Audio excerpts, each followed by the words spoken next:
Bonjour Arnaud. Bonjour Daniel, Écoute, merci de participer à cette petite présentation vidéo de notre voyage le soir au Costa Rica. avec Tu es plaisir. notre spécialiste Amérique du Sud et le Costa Rica, tu le connais bien puisque tu as déjà été pas mal de fois détecter ces petites pépites qu'on va découvrir avec nos lecteurs dans cette vidéo. Exactement. Alors, un petit peu de géographie pour situer où est le Costa Rica, donc entre le Nicaragua et le Panama, en plein centre de l'Amérique centrale. Tout à fait, c'est bien ça. Superbe petit pays qui possède 6% de la biodiversité mondiale. Un quart de son territoire est zone protégée, parcs nationaux. Euh, Pays Et magnifique, donc Sustainable qui fait très, très, très attention justement à tout ce côté écologie et tourisme exactement.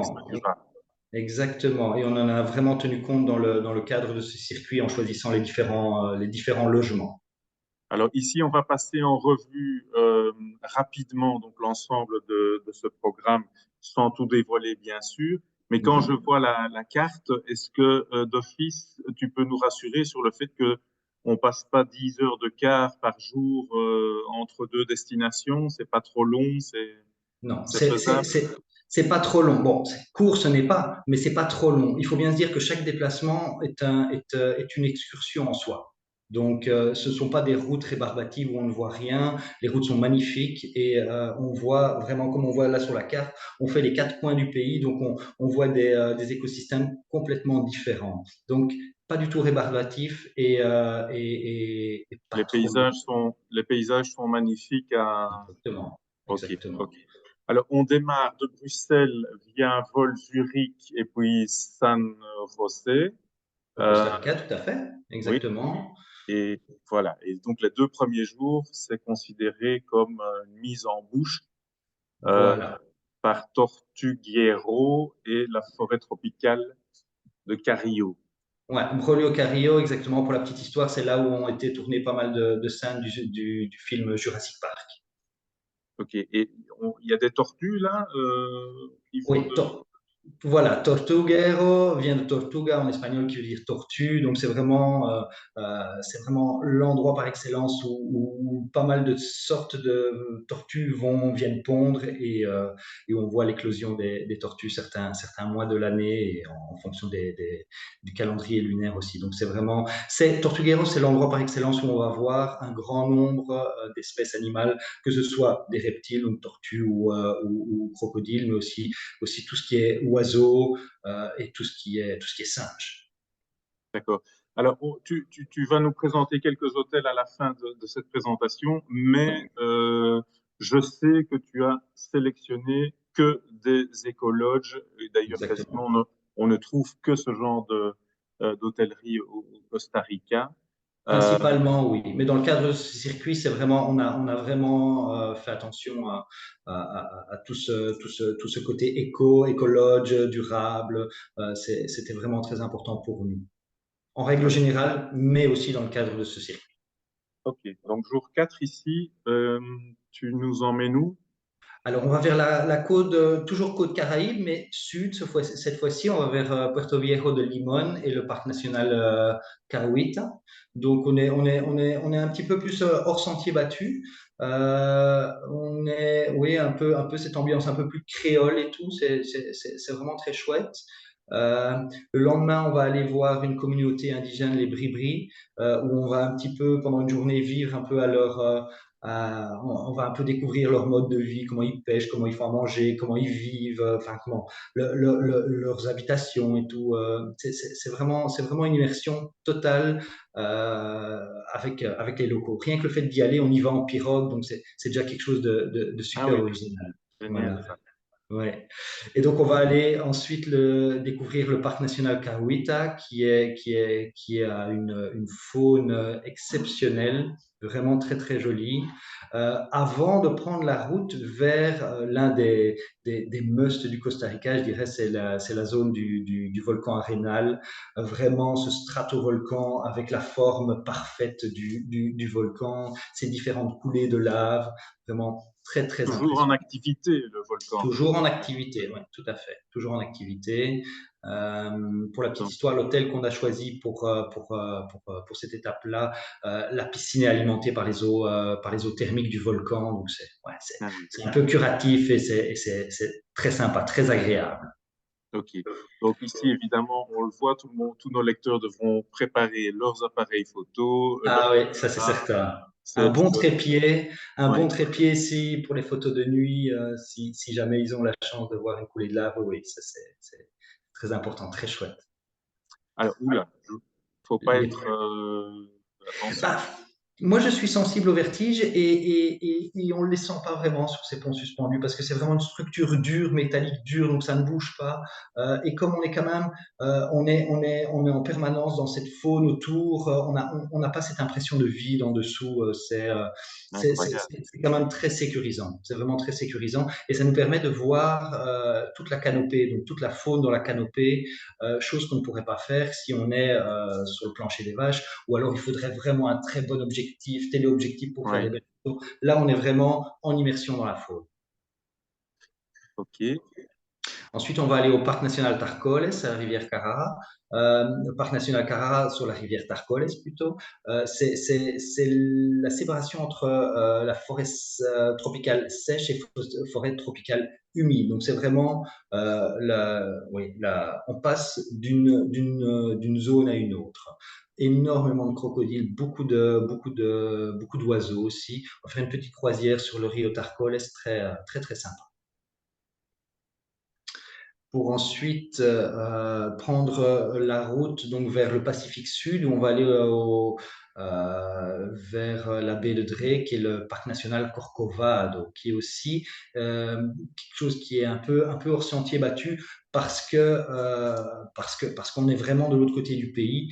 Mhm. Là aussi une faune exceptionnelle. Là, on va faire quand même une belle petite randonnée dans la forêt. C'est plat, mais on va marcher quand même pendant 2 bonnes heures, hein. Donc, des bonnes chaussures fermées à conseiller pour cette balade. Justement, c'était une de mes questions. Donc, une bonne condition physique. Les randonnées, c'est pas Pas trop forcément compliqué. une bonne condition physique, une condition Bon, physique ok, normale. d'accord. Normale. Il faut pas. De toute façon, tout se fait au rythme du groupe. S'il y Oui, a, s'il y a des personnes qui sont un peu plus fatiguées, qui le sentent moins, eh ben, oui, on pénalise pas tout le groupe à cause de ces personnes, donc elles ne se sentent pas rebutées pour dire, oh voilà, je vais d'ac- pénaliser tout le groupe. Non, absolument d'accord. pas. On a plusieurs personnes qui peuvent rebrousser chemin avec, d'autres qui continuent, donc ça pose aucun problème.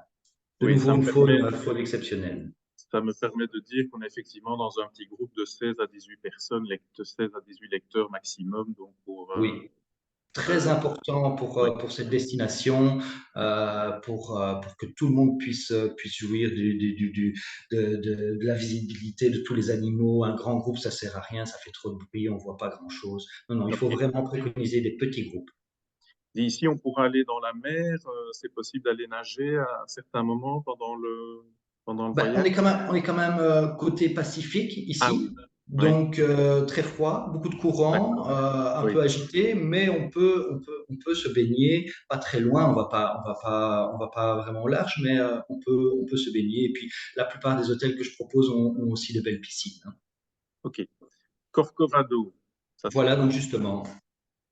C'est ce que je disais précédemment, un des plus beaux parcs du pays qui se mérite parce qu'il n'est pas très centralisé par rapport à la capitale où on arrive. On est assez loin, on est vraiment à la frontière avec le Panama presque.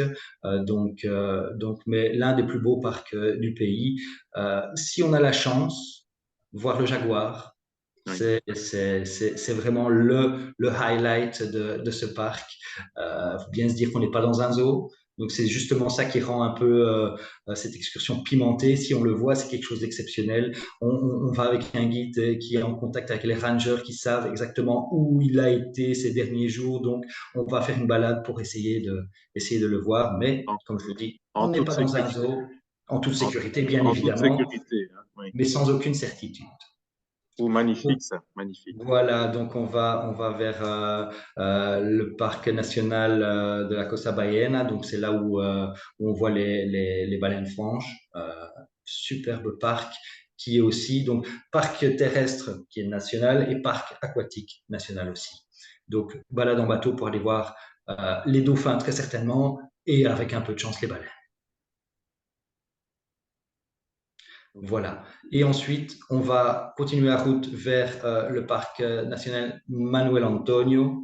Super pour tous ces petits singes, singes capucins. On est certain d'en voir. Attention, ne pas prendre de nourriture parce qu'ils sont très friands et très voleurs. Donc vraiment faire très attention. On ne prend pas de nourriture dans les sacs parce que sinon ils partent avec les sacs, les petits chenapans. Et Ok. ensuite, on termine le voyage, enfin l'avant-dernière étape par la région de Saint-Gerardo de Dota. On est un peu dans l'altitude là, donc beaucoup plus humide, un peu plus frais pour aller voir le fameux oiseau emblématique du Costa Rica, le quetzal. Et là, on est sûr à 95% de le voir parce que cet oiseau va manger certaines baies d'un certain arbre. On sait exactement où se trouve cet arbre et cet oiseau va se nourrir tous les matins. Donc, lever très très tôt pour aller voir ce magnifique oiseau. Arnaud dit, petite question concernant, donc on est en février 2024, Mhm. la température nocturne, diurne, les moustiques, etc. Qu'est-ce qui... Bonne température. Oui, Là, dans les montagnes, un peu plus frais le soir, ou sinon, ça va. oui, Franchement, on est au-deçà on est grosso modo à 25 degrés. 25 degrés, Oui, la journée pas trop chaud non plus. Bon, c'est une destination tropicale, donc très humide. Un oui, très bon anti-moustique. Moi, je peux même conseiller de l'acheter là-bas parce que la proportion de DEET, donc qui est le produit qui révulse les moustiques, oui. est plus importante là-bas que ceux qu'on peut trouver ici. Donc, ce qui veut dire que les excursions, on ne se promène pas en short, en mini-jupe, mais quand même avec des pantalons très légers pour éviter des C'est toujours morsures de mieux, moustiques. Oui, pantalon oui, léger, long, donc léger qui sèche d'accord, vite. C'est l'idéal. C'est l'idéal. parfait. Et alors, on termine par un retour à San José et Voilà, une visite de la ville. une visite de la ville et on va aussi aller voir le fameux musée de l'or de Saint-Gossé avant de prendre l'avion. Donc, c'est pas un très grand musée, mais les pièces qu'on peut y trouver, ils sont vraiment de qualité. C'est un c'est un musée qualitatif, vraiment très très chouette, pas très grand mais qualitatif. Et après, on s'en retourne sur Bruxelles via Zurich, nuitée dans l'avion ce coup-ci. Parfait. Alors, ici, c'est un petit aperçu des différents hôtels que tu nous as sélectionnés. Voilà. En quelques mots, on va pas tous les présenter, mais donc en quelques mots, ce sont vraiment chaque fois des hôtels de type lodge, Oui, tout à fait. quasiment tous avec piscine.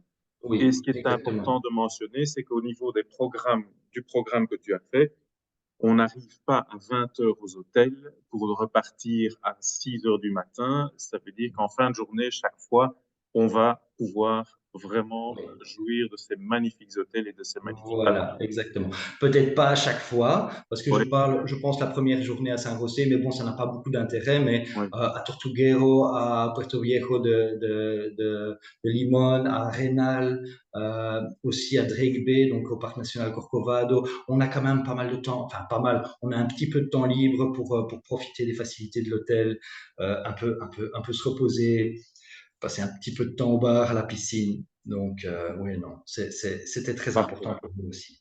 Point de vue nourriture, juste un petit commentaire. Est-ce qu'on mange bien là-bas? Super bien et on fait attention de faire vivre les locaux Oui, en prévoyant donc tous des repas avec des produits locaux. ok. Point de vue vaccin, est-ce qu'il y a des choses particulières à savoir? Il n'y a rien d'obligatoire. Je peux conseiller, comme pour tous les voyages lointains, les hépatites. et Oui. éventuellement la fièvre jaune. Mais rien n'est obligatoire. On ne refusera pas l'entrée au territoire si on n'est pas vacciné. Et enfin, pour les visas, est-ce qu'il y a quelque chose à... Pas de visa, juste un Pas de visa. passeport valable 6 mois après la date de retour, simplement. Arnaud, c'est génial. Un tout grand merci. Donc, Mais avec grand plaisir, Dani. toutes les informations se retrouvent sur lesoir.be/voyage. Petit groupe de 16 lecteurs, donc n'attendez pas trop pour vous y inscrire. Et pour rappel, donc, nous faisons un drink avec les lecteurs participants un mois avant le départ pour que tout le monde fasse connaissance. Et tu seras évidemment, bien entendu, parmi nous. Un tout grand Avec, merci. À avec grand bientôt. Merci plaisir. Arnaud. Merci. Au revoir.